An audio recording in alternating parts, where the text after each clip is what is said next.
welcome to the very first touring car tea time, where we're going to have a nice cuppa and a bit of a chat about touring cars. Nice, quiet, relaxed hangout. And the reason why it's tea time is because there's tea in this. Yes, there's no allegiance with this Ferrari mug, by the way. It's just a Ferrari mug. And somebody will tell us that's for coffee, not for tea.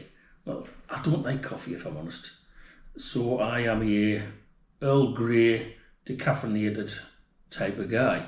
So if anybody from Sainsbury's or Marks and Spencer want to get involved with a bit marketing, then I'm happy to take some free tea. So it's just, this is a format that you see across YouTube, sit and have a coffee. It's something that's big with photographers, and if you're a racing fan in the world of racing, the best person to sit and have a cup of coffee with, and I'm not going to sit holding like this because I think that's trademark, it's Kenny Wallace from NASCAR, but the guy's an absolute legend. If you haven't watched these videos, even if you're not a NASCAR fan, 40, 50 years of stock car racing heritage behind him, you got to go and watch it. It's absolutely brilliant. And I thought, we haven't got anything like that over here, and I'm not doing anything like that. I'm having a cuppa, but why with me? Well, I am a journalist and a photographer who works in British touring car and Tcr Uk paddock, and a lot of club racing, a little bit of karting, historic racing. So I do get in there. It doesn't mean to say that I know everything. In fact, a lot of the times I don't know what the hell I'm talking about, which is what makes it fun. But if you're interested, Touring Car Magazine, it's monthly. Yeah, got to get that. We've got a new one coming. That's due in a couple of days.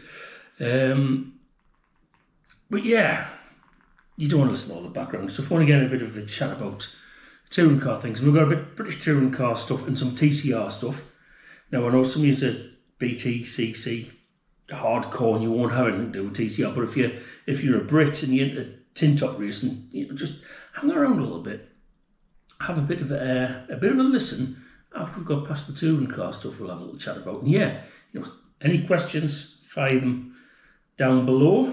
Any comments, criticisms of my choice of beverage, just go for it. This is a safe space, which is unusual for me, because I don't usually employ a safe space tactic. Anyway, I've got my notes here. So, right, where we're going to go first with touring cars, yes. This is one that's caused a bit of debate, hasn't it? The arrival of the Saturday qualifying race. Not everybody's happy with the idea of a Saturday qualifying race. For those of you who don't know, currently British touring cars is free practice 1, free practice 2, and the quick 6 qualifying. And for next season, for every round on a Saturday, what you're going to get instead is free practice 1, qualifying, and then a short race, half distance race, I would imagine, which will set the grid for race 1 in the afternoon, with qualifying setting the grid for the short race on a Saturday afternoon. So what's it going to do? And why we've got it? And what's the response been? I mean, the response hasn't been massively positive. It hasn't been negative, but I don't know if people have quite looked into all the details, because the thing that I found interesting, excuse me, it's the teams who came up with it. It's not something that Toka came up with. It's something that the teams went to the championship and said, we want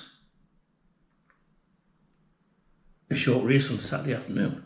I mean, I don't know which team instigated and how it built and snowballed to be suggested, but it was picked up. But the fans out there, and people in the media, and people in the sport, some of them have got the same concerns, and some of them will see the positives of it.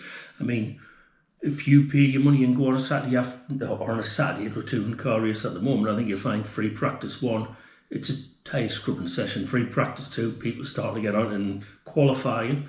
Personally, I've never thought it worked in its current format when you're trackside. Great on the telly, but not for me, not trackside. The thing that keeps coming up though is people talking about it's going to cost more. And it's like, well, yeah, it is going to cost a little bit more. Not to run the cars, because they're going to be running about the same distance. I think that the concern is well, I've seen it online, yes I do, read social media, and a number of people say you're getting 10 extra half races, effectively 5 races, you're going to need another 5 races of damage money, because a lot of the drivers have to pay for the damage that happens to the cars. This isn't Formula One. Now, I've worked it out here, the costs at the moment, when I've spoken to a couple of drivers over the years, they say the recommended budget that you bring, because I mean, you think you're paying, I don't know, 400,000, 700,000, whatever it is you're paying a year, but the consensus over the last few years being around about £50,000 of your budget is for damage. So you're going to have to increase that. But it works out at £1,666 a race. So 5 half races, theoretically, that should be £8,000 extra on your damage bill to cover. Now, I've always been along the lines of thinking, considering the amount of money that's going in, £8,000, if that's your tipping point, you should be going racing TCR, or you should be going racing something that costs a bit less, because if you're that tight, then you're not going to finish the season a lot of the time, are you? Well, that's the way you could look at it. But if you think about it, there's going to be this extra coverage on YouTube on a Saturday, because the qualifying and the sprint race, qualifying race, is going to be shown live. So that means you've got extra coverage now.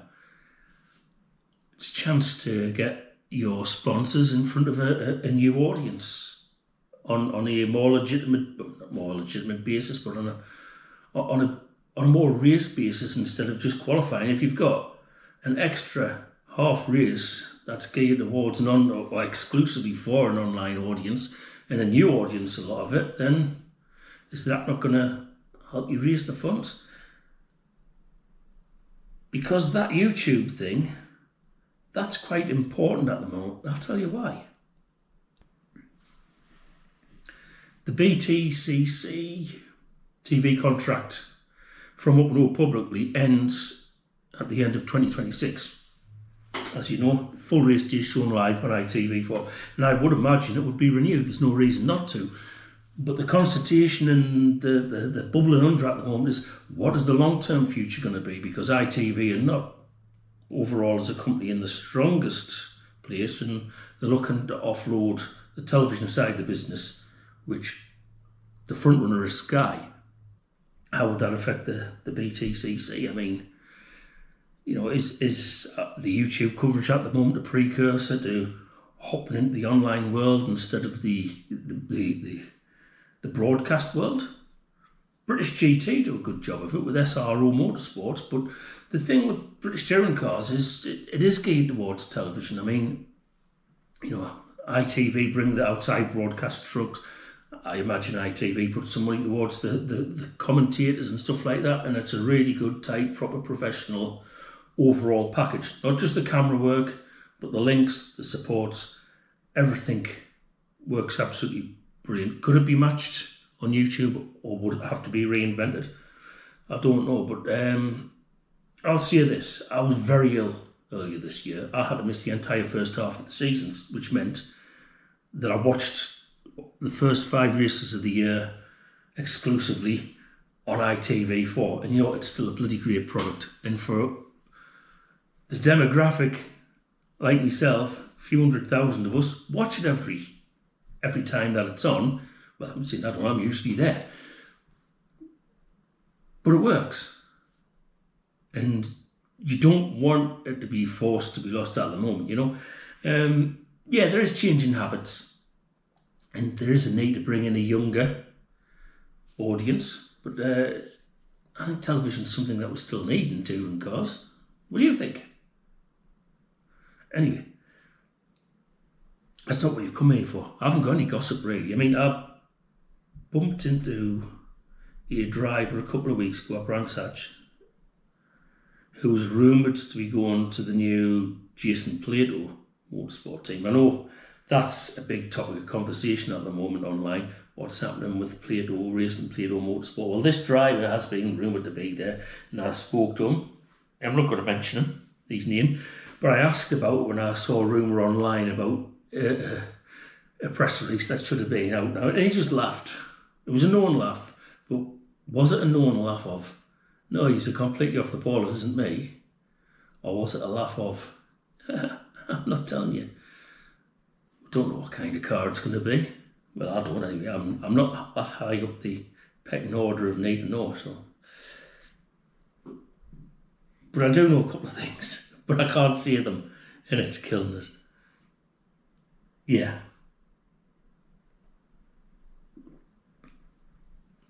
Right. Another interesting thing, in notes that's come the other day, that is, Dan Mio, as those of you who watch live, when you see he's the championship coordinator and he's leaving British Touring Cars after 27 years. I think the last 24 has been as the championship coordinator. On TV, if you don't go to races, where you will see him is in Park Fermi at the end of the race, making sure that the drive, but you should, I suppose, trying to see out the way of the camera, making sure drivers have got the Goodyear caps and whatnot. He organises the podium and stuff like that on race day. A lot more away from the races, obviously. Guy coming to replace him, Stuart Murray, has a lot of international experience, so there's a lot behind the scenes stuff that it'll stay the same, different face. But, I've spoken to Dan before, in passing, asking questions as a journalist on race day at British Touring Cars. I can't say I know. If you've encountered anybody from Tcr on race day, it's full on all day. They haven't got time to stop and chat. But you ask questions that you need no answers to, you get the answers to. But he's going to run Croft Circuit, and this is really important to me, actually, because Croft's like a second home. It's I love the track, I love the people there. And if it wasn't for Croft and the support that I've had from Croft over the years, the photography side of what I do, it would never have happened, and it wouldn't be happening now, because that's where I cut my teeth. The journalism side I was getting along with, but that's where the photography side would start for me. Shot loads of club stuff there. But Croft gets it rough from fans, it really does. And I think sometimes people don't fully appreciate the situation. I hope you're enjoying your drink as well. It's actually quite cold. It's because I'm talking a lot of rubbish, isn't it? Anyway, a lot of fans often say, I wish MSV would buy Croft. And say, well, I love MSV. They've done a fantastic, Jonathan Palmer's done an absolutely fantastic job. Saved Donington. To me, through the 80s and in the 90s, Donington was home. Not just for the racing, but for the music as well. When they used to have decent bands on, not like the pop crap that they have on these days, when it was a real metal festival back in the day. But you want the tracks to be owned by different people, things to be a bit different. But if MSV bought Croft and dropped 10 million quid, it wouldn't make a difference. And I think a lot of people don't understand that Croft can't say, they can say we want to build 5 brand new toilet blocks. But what will happen is the local council will say, no, you're not getting the plan permission. And that has been the case with so much stuff ever since the circuit reopened in 1996.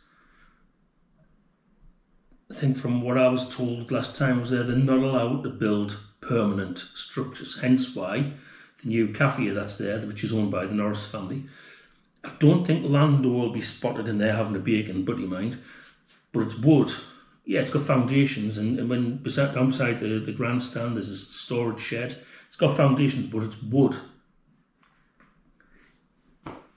The council they've been, the last 20 odd years, there's something on the doorstep that could be really good for the local community.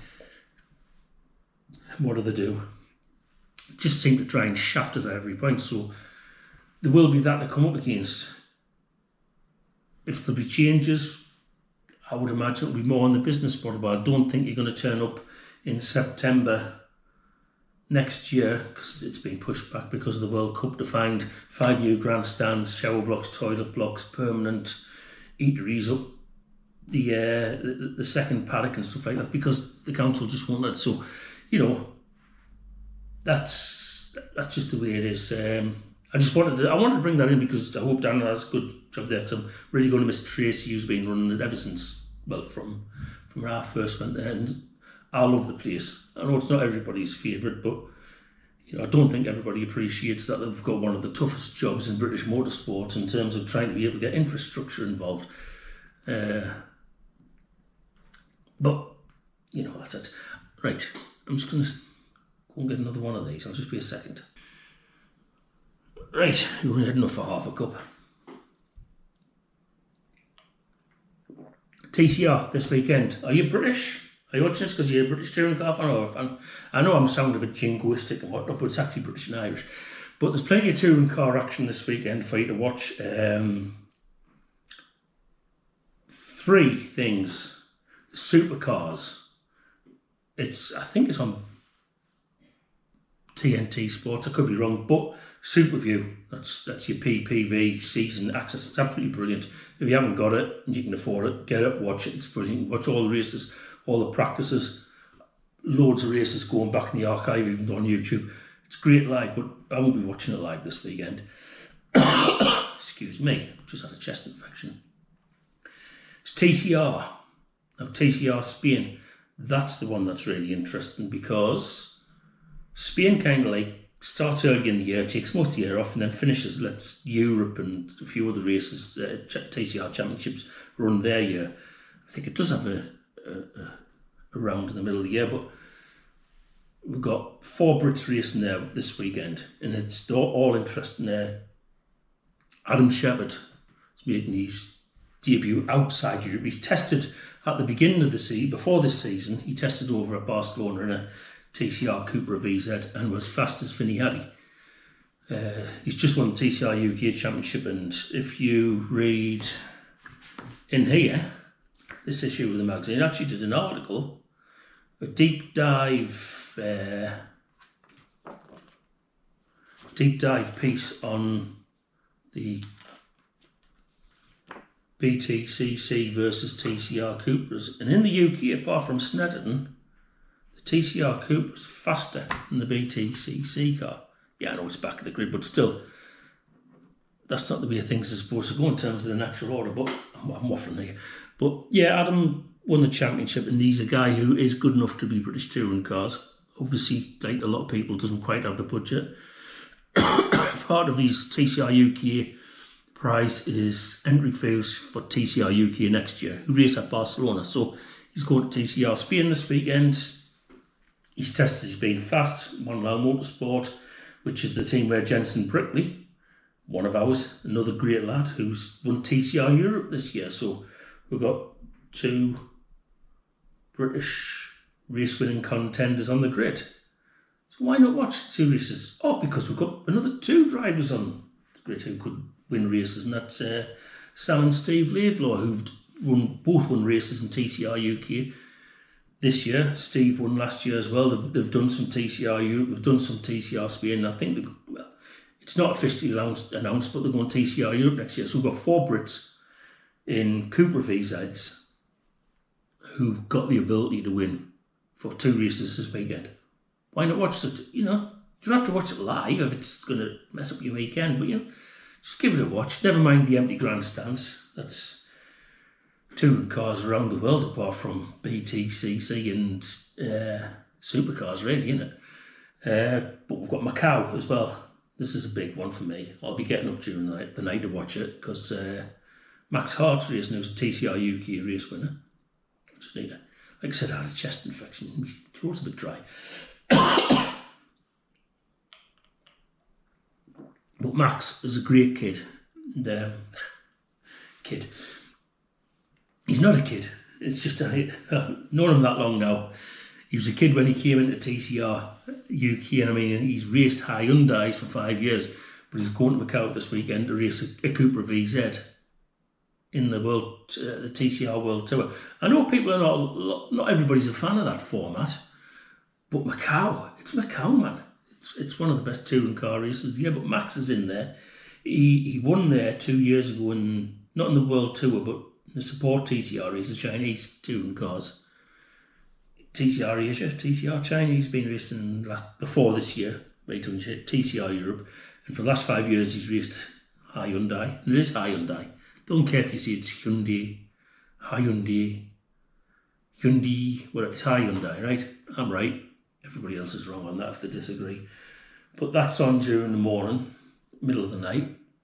Got to admit, last time, I did have a few tears of joy when he won in 2023.